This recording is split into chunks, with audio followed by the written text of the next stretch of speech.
Here's a small bug within the settings menu. So if I go to the settings menu and I visit any tab that has sliders in it, for example, the audio tab, there's a few different ways that I can interact with these sliders.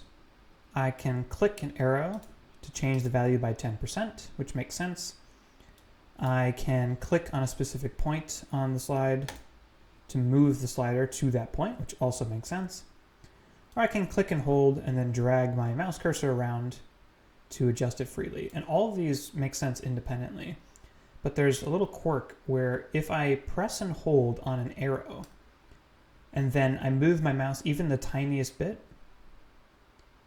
it will act as though this arrow is part of the slide.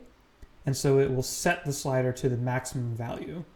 Or if I do it on the left arrow, the tiniest movement will set it to 0.